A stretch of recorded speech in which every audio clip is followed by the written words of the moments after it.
नमस्कार। आज हम एक नए विषय के साथ आपके सामने प्रस्तुत हुए हैं। आज का हमारा विषय है एग्ज़ाम हॉल में क्या करें क्या न करें। एग्ज़ाम, कोई भी एग्ज़ाम हो जिसकी हम लंबे समय तक तैयारी करते हैं, उसका प्रतिफल हमें उन्हीं 3 या 4 घंटों में मिलता है जो हम उस एग्ज़ाम हॉल में बिताते हैं। तो उस एग्ज़ाम हॉल में प्रवेश से लेकर और वहाँ पर पेपर को किस प्रकार टैकल किया जाए, इस पर आज हम चर्चा करेंगे। और इसको अगर व्यवस्थित तरीके से कर दिया गया तो हमें सेलेक्ट होने से कोई नहीं रोक पाएगा। परीक्षा प्रस्थान, जहाँ पर आप रुके हुए हैं रात को, सुबह आपने पिछले वीडियो में बता चुका हूँ कि सुबह का आपने अपनी नित्य क्रिया निवृत्त होने के बाद कपड़े पहन करके कम से कम 2 घंटे पहले परीक्षा हॉल के लिए आपको प्रस्थान कर लेना चाहिए। जब आप जिस रूम से निकल रहे उस समय आपका प्रवेश पत्र, आपका पैन, आपकी आईडी, ये चीज़ें और इसके बाद साथ साथ प्रवेश पत्र के पीछे लिखे गए निर्देशों को एक बार पुनः पढ़ लें। अब कभी कभी क्या होता है, निर्देश में कुछ और बातें होती है और अपन रेगुलर परीक्षा देते हैं, अपन सोचते हैं कि ये कुछ नहीं अपन को आता है, पर ऐसा होता नहीं। अपन को निर्देशों के अनुसार चलना होता है। जो निर्देश बोले गए प्रवेश पत्र में उसके अनुसार अपन को चलना है। अब परीक्षा प्रस्थान होने के बाद अपन नियत स्थान पर पहुंच जाएंगे। अपना जो भी साधन है उसको रात को तय कर लें। मुझे कैसे जाना है, किस बस से जाना है, कौन से बस के नंबर से जाना है, कौन से टेम्पो के नंबर से जाना है। जैसे अजमेर गए तो अजमेर का कौन सा टेम्पो कहाँ जा रहा है, जयपुर का कौन सा टेम्पो कहाँ जा रहा है। अगर आप एफर्ट करते हो तो टैक्सी कर सकते हो, यह आप पर निर्भर है आप क्या करते हैं। आपको कम से कम 2 घंटे पहले प्रवेश जो आपका परीक्षा स्थान है उस जगह पर पहुंच जाना। उस जगह पर पहुंचने के बाद आपको एक बार दोबारा सुनिश्चित कर लेना है कि मेरा प्रवेश पत्र मेरे पास है, मेरा जो आईडी कार्ड मेरे पास है, मेरे पास मेरा पैन है या नहीं। और एक बार पुनः उन निर्देशों को भी पढ़ लेना है ताकि आप ये सुनिश्चित हो जाए कि अब मैं परीक्षा हॉल में मुझे कोई नहीं रोक सकता अंदर जाने से। कभी कभी ऐसी परिस्थितियां पैदा हो जाती है, अपन गेट पर पहुंचते और गेट के पास जाते हैं, अपन को अपना प्रवेश पत्र मांगा जाता है, अपने पास अपना प्रवेश पत्र नहीं होता। इस समय जो गुजरती है उस समय का जो पीछे का आपका 1.5-2 साल की तैयारी वो बिल्कुल शून्य पे आ जाती है।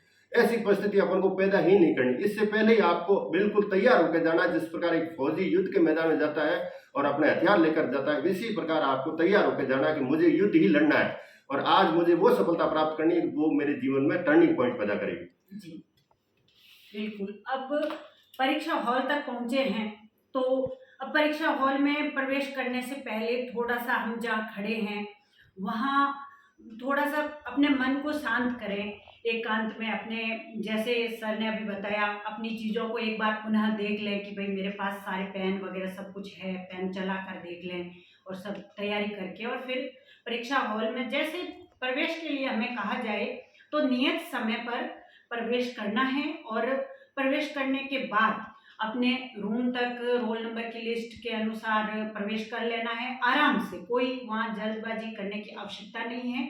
और फिर जैसे ही उस एग्ज़ाम हॉल में हम प्रवेश कर लेते हैं तो अपनी सीट पर जाकर बैठें। बैठते ही पेपर नहीं मिलेगा, 5 मिनट अपने को मिलेंगे। उन 5 मिनट में अपने को बिल्कुल तनाव मुक्त होकर के और थोड़ा सा ध्यान लगाने की जैसे अवस्था होती है उस तरीके से बैठ जाना है।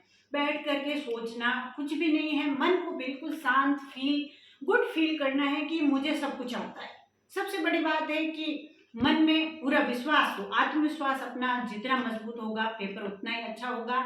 हमें ये सोचना है कि ये सफलता तो मैं प्राप्त करके रहूँगा या रहूँगी, ऐसे सोचते हुए बैठना है, तभी अपने को अपना पेपर मिलेगा।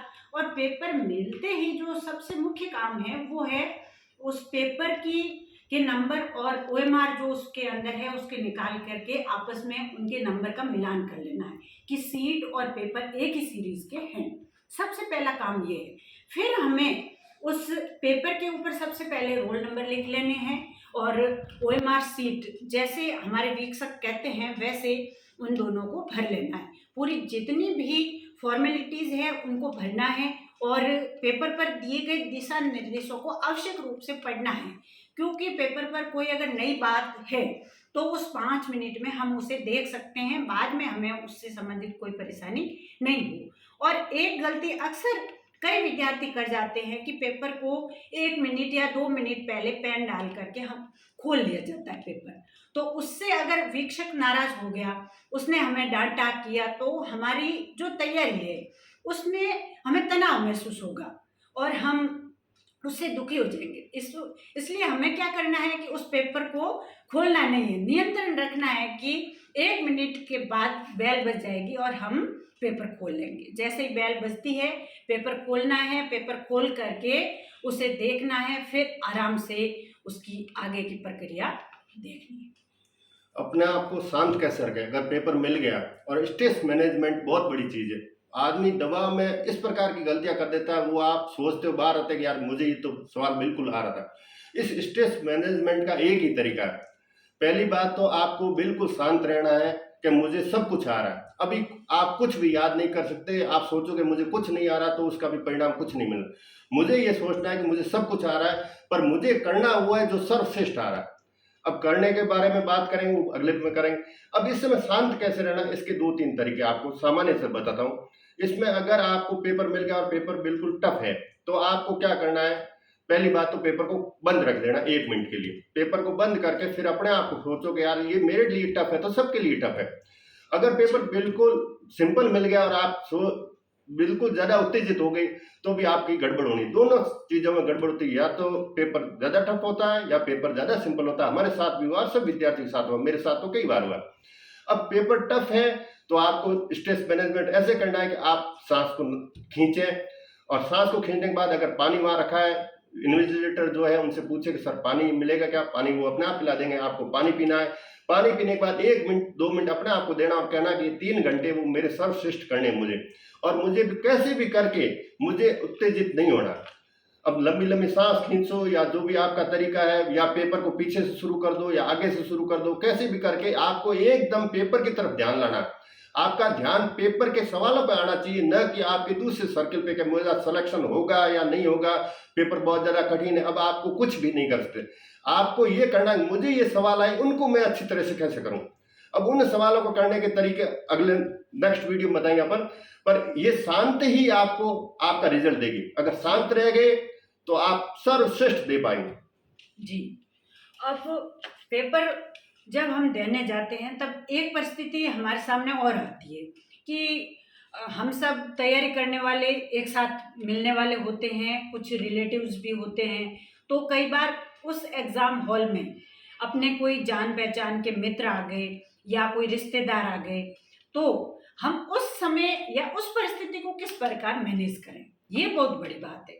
तो उस समय हमें पहले से ही क्लियर बाहर से ही हॉल के बाहर ही बात कर लेनी है कि हमें अपना ही पेपर करना है, आप अपना कीजिए, मैं मेरा करती हूँ।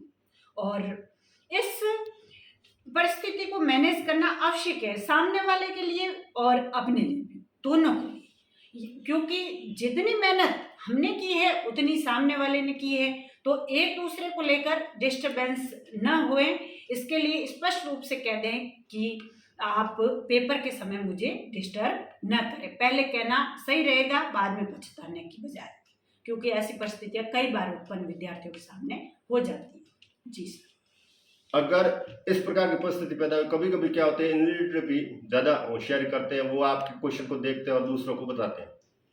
इन परिस्थितियों में क्या होता है, आपको क्लियर कट उन इन्विजिलेटर को, अपने पड़ोसी को, अपने आगे पीछे बच्चों को क्लियर कट मुंह खोल के बोलना है कि सर डिस्टर्ब किया तो मैं आपकी शिकायत कर दूंगा। 1 बार 2 बार क्लियर कट बोले। अगर नहीं माने तो जब भी चेकिंग आए उसको आप बोले और अपने पेपर पर ही ध्यान रखें और किसी पर ध्यान नहीं रखना। आपका पेपर ही आपकी जिंदगी बनाएगी, ना आपका दोस्त बनाएगा, ना आपका पड़ोसी बनाएगा, ना आपका इन्विजिलेटर बनाएगा, कोई भी नहीं बनाएगा। आपको यही करना है, मुझे इस पेपर में किस प्रकार पास होना, मुझे ये नौकरी चाहिए और लेनी ही है। वो 3 घंटे ही हमारे महत्वपूर्ण है। उन 3 घंटों में हम क्या करते हैं वो अपना जीवन बनाएगा। बाद में अगर सफलता मिली तो सब आगे पीछे घूमने वालों की लिस्ट लंबी हो जाएगी, और असफल हो गए तो एकांत के अलावा कुछ नहीं मिलने वाला। इस वजह से अपना पेपर बिल्कुल मन लगा करके, प्रसन्नता के साथ, बिल्कुल खुशी से जो हमने तैयार किया है उसको सर्वश्रेष्ठ तरीके से याद करते हुए कैसे करना है, इस पर हम और आगे चर्चा करेंगे। अगला जो हमारा वीडियो आ रहा है, पेपर को कैसे हल करें और ओएमआर शीट को कैसे भरें, OMR शीट कैसे, ये दोनों चीज बहुत ज्यादा इंपॉर्टेंट है। इसके बारे में नेक्स्ट वीडियो में चर्चा करेंगे। Please like, share, subscribe and bell icon को जरूर दबाएं। धन्यवाद। Share and subscribe please.